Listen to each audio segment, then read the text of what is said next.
आज हम लोग करने वाले हैं पॉलिनोमियल का एक्सरसाइज 2C का all the question.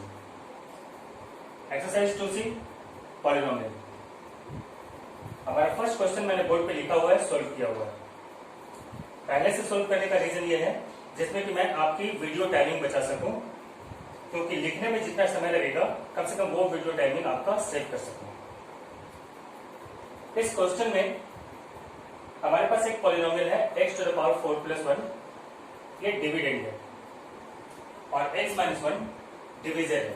That means x to the power 4 plus 1 को डिवाइड करना है x माइनस 1 से। पहले उसे डिवाइड करना है और फिर वेरीफाई करना है। Verify that remainder is equal to f1, that is value of polynomial fx at x equal to 1। सबसे पहले हम लोग गिवन पार्ट्स को लिखेंगे। हमारा गिवन पार्ट क्या था? डिविडेंड को हम लोगों ने डिनोट किया है fx से, और डिविडेंड हमारा कितना था? x to the power 4 plus 1। Division को मैंने डिनोट किया है gx से, और gx की वैल्यू क्या है? x minus 1। भाई एक्चुअल डिविजन, हम लोग actual polynomial division method use करेंगे, जो अलजेब्राइक डिवीजन हम लोगों ने सीखा था। x माइनस 1 से जब x to the power 4 plus 1 को हम डिवाइड करते हैं तो हमारा कोसेंट होता है x cube plus x square plus x plus 1। हमें क्या निकालना था? हमें निकालना था कोसेंट। हमारे कोसेंट यहां है, और क्या निकालना था? हमें निकालना था remainder. We have got remainder 2। That means x minus 1 से x to the power 4 plus 1 को डिवाइड करने पे हमारा रिमाइंडर कितना आता है? 2 आता है।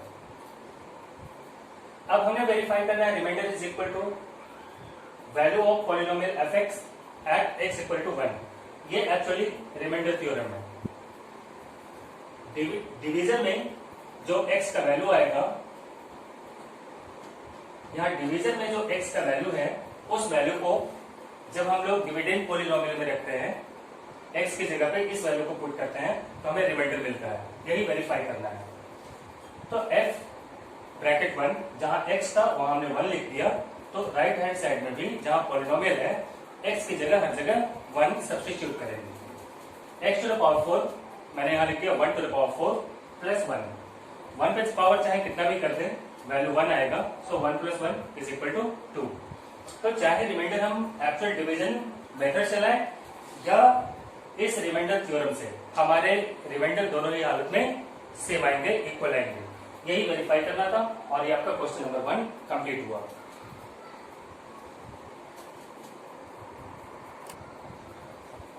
क्वेश्चन नंबर 2 में हमारे सामने क्वेश्चन है, verify the division algorithm for the polynomials px which equals to 2x to the power 4 minus 6x to the power 3 plus 2x square minus x plus 2 divided by gx which is equal to x plus 2। इस polynomial को divide करना है, dividend है, और इस polynomial से divide करना है, दैट इज gx क्या है? डिवीजन है। By actual division, x plus 2 divides 2x to the power 4 minus 6x cube plus 2x square minus x plus 2. We get quotient 2x cube minus 10x square plus 22x minus 45, and we get a remainder 92. First part is complete. Now we have to verify division algorithm. Division algorithm, according to division algorithm, px equals to gx multiplied qx plus rx। gx क्या है? Division है, multiplied quotient qx plus remainder rx equals to the polynomial itself, that is px। इसे अच्छे से note करें। इस board को मैं क्लीन करूंगा, फिर अगले बोर्ड पे आपको इसका वेरिफिकेशन दिखाऊंगा। आइए अब हम लोग इसका वेरिफिकेशन पार्ट करते हैं। Division algorithm says that gx multiplied qx added rx equals to px। हमारा px कितना है? 2x to the power 4 minus 6x³ plus 2x² minus x plus 2। हम लोग RHS को सोल्व करके देखते हैं। gx का वैल्यू दिया हुआ था x प्लस 2, और जब हमने इसे डिवाइड किया हमारा कोसेंट आया था 2x³ minus 10x² plus 22x minus 45, remainder was 92। x plus 2 को इससे मल्टीप्लाई किया हमने। पहले क्या करना है, पहले x लिख लेना है, x multiplied with this full bracket. पहले x को इस पूरे ब्रैकेट से मल्टीप्लाई करेंगे, प्लस 2 को इस पूरे ब्रैकेट से मल्टीप्लाई करेंगे, और लास्ट में 92 ऐड कर देंगे। मैंने x को फुल ब्रैकेट से मल्टीप्लाई किया और 2 को फुल ब्रैकेट से मल्टीप्लाई किया, लास्ट में 92 ऐड कर दिया क्योंकि 92 रिमाइंडर था। x को जब हमने ब्रैकेट से मल्टीप्लाई किया तो हमें मिला 2x⁴ minus 10x³ plus 22x² minus 45x, और जब 2 को हमने इस ब्रैकेट से मल्टीप्लाई किया उसे हमने बिल्कुल लाइक टर्म के सामने दूसरे लाइन में लिख लिया, जिसमें कि ऐड करने में हमें आसानी हो और टर्म्स को ढूंढना नहीं पड़े।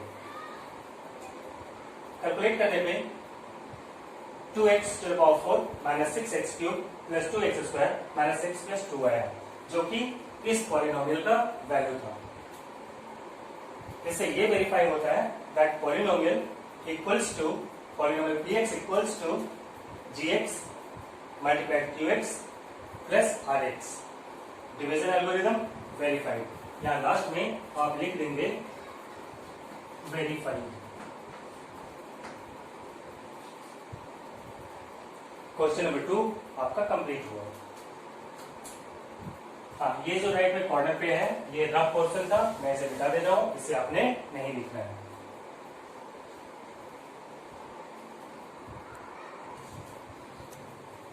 अब हम लोग करेंगे एक्सरसाइज 2C का क्वेश्चन नंबर 3। क्वेश्चन नंबर 3 से लेकर क्वेश्चन नंबर 11 तक बिल्कुल सेम पैटर्न पे बनेगा। कॉन्सेप्ट तो पूरे एक्सरसाइज का सेम है, रिमाइंडर थ्योरम, लेकिन क्वेश्चन नंबर 3 to 11 उनका पैटर्न भी बनाने का बिल्कुल सेम होगा। मैंने किस तरह से लिखा है, इस पैटर्न को आप अच्छे तरह से नोट करेंगे, और जब भी इस तरह के क्वेश्चन को बनाने के लिए जब भी आप इसे बनाएंगे तो हमेशा इसी पैटर्न का यूज करेंगे। अच्छे मार्क्स लाने के लिए यह जरूरी है कि हम अपने आंसर को इंप्रेसिव तरीके से लिखें। आइए अब हम इस कॉन्सेप्ट की बात करते हैं। हमारे पास है पॉलिनोमियल px जो कि डिविडेंड है, इसे डिवाइड करना है, और डिवीजर gx से px को डिवाइड करना है। लेकिन हमें एक्चुअल डिवीजन नहीं करना है, हमें रिमाइंडर थ्योरम का यूज करना है और ये पता करना है कि उसका रिमाइंडर क्या है। इसे हम लोग 3 पार्ट में करेंगे। ये first two line first part है। फर्स्ट पार्ट में हमें क्या करना है, जो क्वेश्चन में दिया हुआ है उसे हम लिख लेंगे गिवन px इक्वल टू जो भी वैल्यू है, जो भी पॉलिनोमियल है, और gx इक्वल टू जो भी पॉलिनोमियल है। सेकेंड पार्ट में हम लोग डिवीजर gx में x का वैल्यू निकालेंगे। x का वैल्यू निकालने के लिए हम लोग लिखेंगे फॉर gx इक्वल्स टू 0। अगर LHS 0 हो गया तो RHS का वैल्यू भी कितना होगा, 0 होगा। दैट मीन्स RHS क्या था हमारा, x minus 1 that equals to 0।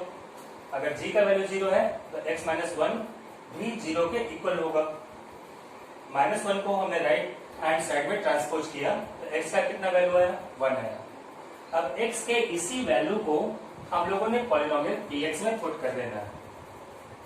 Put x equal to 1। यहाँ पे x का जो वैल्यू आया उसे पॉलिनोमियल में पुट करना है। x इक्वल टू 1 को पॉलिनोमियल px में पुट करना है।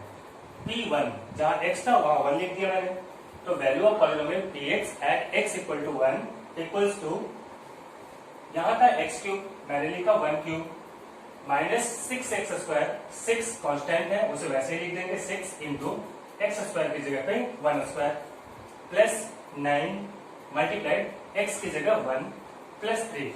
जो कांस्टेंट होता वो बिल्कुल चेंज नहीं होता, जो वेरिएबल है x है, x की जगह हर जगह 1 का वैल्यू लिखेंगे।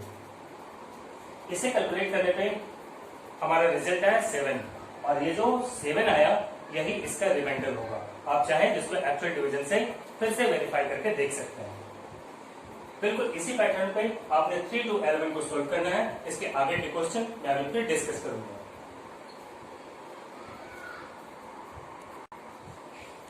क्वेश्चन नंबर 12 का मैंने डायरेक्टली सॉल्यूशन लिखा है। क्वेश्चन आप अपने बुक से देख लीजिएगा। उस क्वेश्चन में दिया हुआ है px का value x³ minus ax² plus 6x minus a। Divisor का वैल्यू है x माइनस a। यहां हमें रिमाइंडर निकालना है। gx से अगर px को डिवाइड करेंगे तो रिमाइंडर कितना आने वाला है। हम लोग रिमाइंडर थ्योरम का यूज करेंगे और उसके लिए हमारा पहला स्टेप होता है for gx equals to 0। Divisor को 0 के बराबर कर लेना है। For gx equals to 0, x minus a का वैल्यू में कितना हो जाएगा, 0 हो जाएगा। तो x इक्वल्स टू a। अब x का ये जो वैल्यू आया है a, उसे हम इस पॉलिनोमियल में पुट करेंगे। Put x equal to a in polynomial px। जहां कहीं भी x था वहां a पुट करेंगे एंड हमें मिलेगा a to the power cube minus a to the power 3 plus 6a minus a। This equals to finally 5a।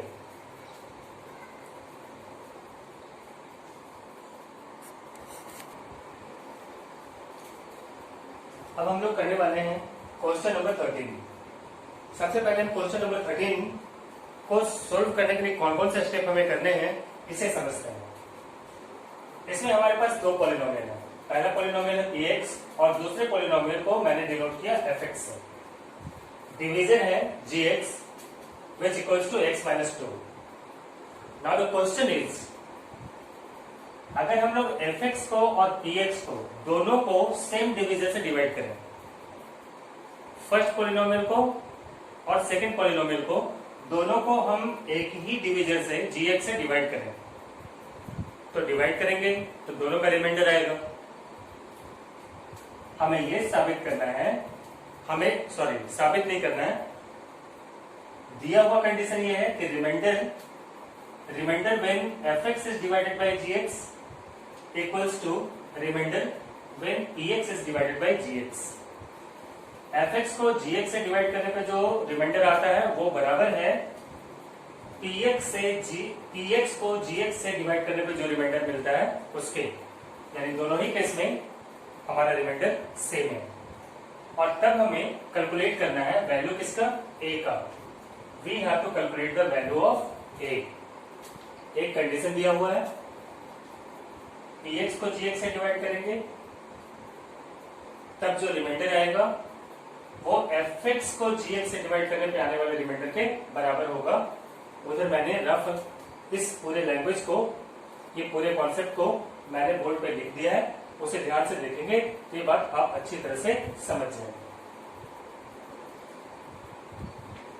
सबसे पहला स्टेप हमारा होगा फॉर gx इक्वल्स टू 0। सबसे पहला काम यही होता है कि डिवीजर को 0 कर देते हैं। x minus 2 equals to 0। gx 0 के बराबर है, दैट मीन्स x माइनस 2 भी 0 के बराबर है। दिस मीन्स x का वैल्यू कितना है, 2 है। अब इस x के वैल्यू को हम लोग px में पुट करेंगे।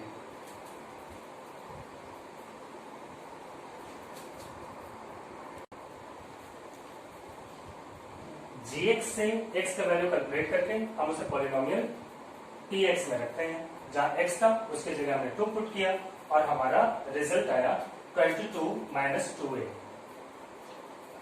फिर इस वैल्यू 2 को हमने fx में भी पुट किया। fx में 2 रखने पे हमारा रिजल्ट आया -2 प्लस a।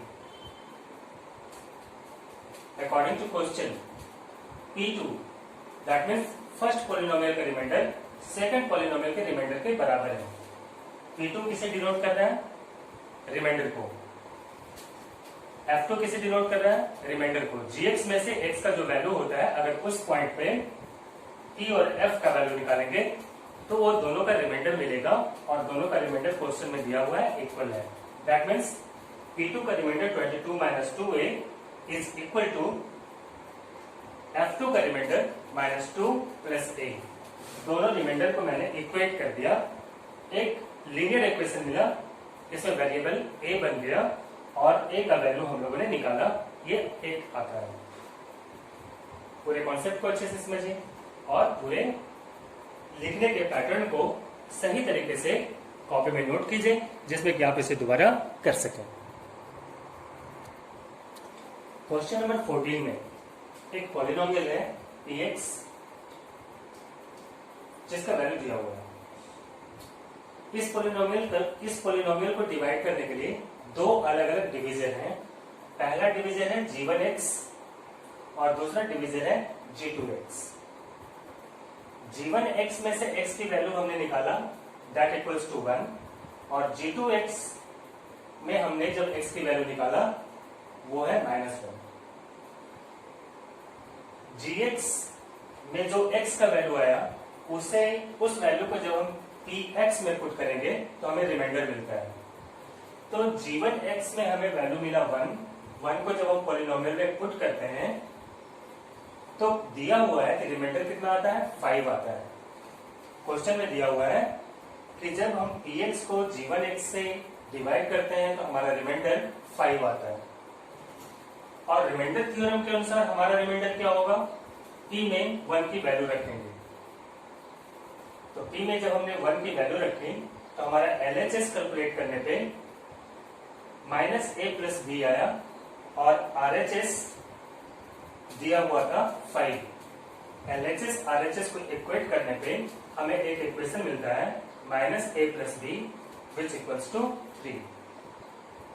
एक बार फिर से सुनिएगा, हमने करना क्या है, P1 क्या है, P1 रिमाइंडर है। कब, जब g1x से px को डिवाइड करेंगे तो हमारा रिमाइंडर कितना आएगा, हमारा रिमाइंडर आएगा p1।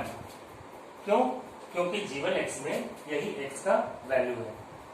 px किसे डिनोट कर रहा है, रिमाइंडर को। तो रिमाइंडर थ्योरम के अनुसार हमारे पास रिमाइंडर आएगा p1 और क्वेश्चन में दिया हुआ है वो रिमाइंडर कितना है, 5। दैट मीन्स ये दोनों ही वैल्यू क्या होंगे, इक्वल होंगे। तो p1 का वैल्यू निकाला हमने, वो LHS होगा और जो 5 दिया हुआ है क्वेश्चन में वो RHS होगा। और ये दोनों वैल्यू क्या है, दोनों रिमाइंडर है, इसलिए सेम होंगे। तो हमें एक इक्वेशन मिलता है -a + b इक्वल्स टू 3। इसे हमने मार्कआउट कर लिया इक्वेशन 1। सेम वही कंडीशन अप्लाई करेंगे जब px को हमने g2x से डिवाइड किया। तो g2x में जो x की वैल्यू आएगी उस वैल्यू को पुट करेंगे px में तो रिमाइंडर आ जाएगा। तो दिया हुआ था कि जब g2x से px को डिवाइड करते हैं तो हमारा रिमाइंडर आता है 19। ये था गिवन पार्ट। और रिमाइंडर थ्योरम के अनुसार कैलकुलेट करेंगे तो हमारा वैल्यू आ रहा है a + b। उसे दोनों साइड को इक्वेट करने पे हमारा वैल्यू आता है a + b = 19। अब हमारे पास एक दूसरा इक्वेशन मिल गया। यहां हमने दोनों इक्वेशन को लिख लिया। फर्स्ट इक्वेशन क्या था, -a + b = 3। सेकंड इक्वेशन क्या था, a + b = 9। दोनों इक्वेशन को ऐड कर देते हैं। दोनों इक्वेशन को ऐड करते हैं तो ये -a था और ये a था, प्लस और माइनस कैंसिल हो गया। अब क्या बचा, b + b that is 2b। 2b = 22। If 2b = 22 तो b का वैल्यू क्या होगा, 2 को हम ट्रांसपोज करके अपोजिट में डिवाइड करेंगे। 22 / 2 = 11। अभी हमें क्या मिला, b का वैल्यू मिला। b का ये वैल्यू हम लोग पुट करेंगे इन दोनों में से किसी भी इक्वेशन में। मैंने फर्स्ट इक्वेशन क्या था, -a + b = 3। उस इक्वेशन में मैंने b का वैल्यू पुट कर दिया, -a + b = 3। दैट मीन्स अब b का वैल्यू 11 पुट करो, -a + 11 = 3 और कैलकुलेट करने पे हमारा a का वैल्यू आया 8। हमें यही करना था, हमें वैल्यू निकालना था a का और b का। a का वैल्यू हमने यहाँ निकाला और b का वैल्यू यहाँ निकाला। दोनों वैल्यू को लास्ट में एक साथ लिख देंगे, आपका आंसर कंप्लीट हो जाएगा।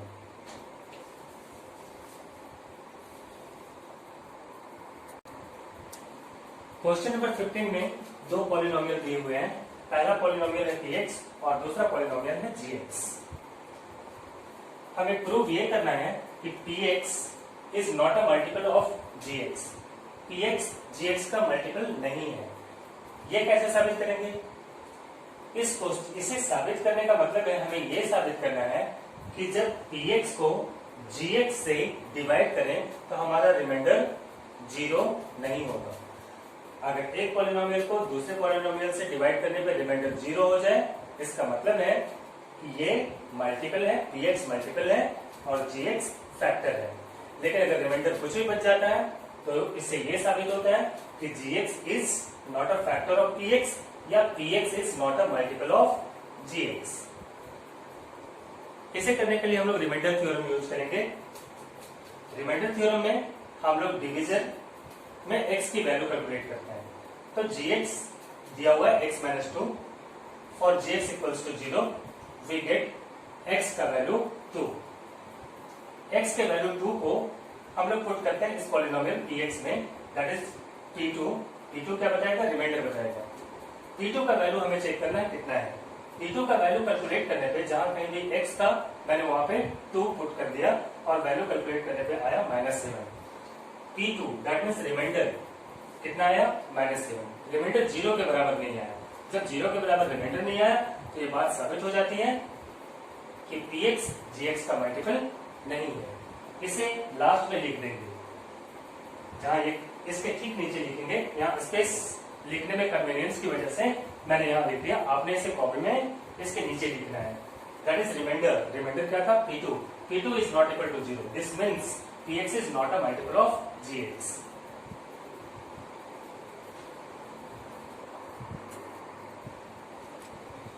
क्वेश्चन नंबर 16 में फिर से दो पॉलिनोमियल दिए हुए हैं, एक है px और दूसरा है gx। हमें यह साबित करना है कि gx is not a factor of px। gx is not a factor of px means gx px को पूरी तरह से डिवाइड नहीं कर पाता। या हम कह सकते हैं कि जब gx से px को डिवाइड करते हैं तो रिमाइंडर 0 के बराबर नहीं होता। gx is not a factor of px means gx is not a factor of px। इसका मतलब है कि जब px को gx से डिवाइड करेंगे तो रिमाइंडर 0 के बराबर नहीं होगा। अगर 0 के बराबर नहीं होता है तो ये बात साबित हो जाती है कि gx is not a factor of px। इसे करने के लिए हम लोग क्या करेंगे? gx से x का वैल्यू निकालेंगे और px में उस वैल्यू को पुट करेंगे और रिमाइंडर कैलकुलेट करेंगे। अगर px की वैल्यू 0 आती है, जैसे मैंने यहाँ पे कैलकुलेट किया, x इक्वल टू -2 आया, p -2 निकालेंगे। अगर ये 0 के बराबर नहीं होता है तो हम लोग लिख देंगे because remainder that is p bracket -1/2 is not equal to 0। This means gx is not a factor of px। Concept मैंने समझा दिया और लगभग 50% मैंने इसे बना भी दिया। इसके कुछ स्टेप्स इनकम्प्लीट हैं। आपने इन सारे स्टेप्स को कंप्लीट करना है और कंप्लीट करने के बाद कमेंट बॉक्स में अपने कमेंट छोड़िएगा that you have successfully completed the steps और you were not able to successfully complete the steps. आपके रिस्पॉन्स जानने के बाद, मैसेज बॉक्स चेक करने के बाद फिर से अगर जरूरत पड़ी मैं इस वीडियो को अपलोड करूंगा, और नहीं तो फिर आपने अच्छे तरीके से सीखा और आपने इस कॉन्सेप्ट को अच्छे से समझा और आपका ये लेसन कंप्लीट हुआ।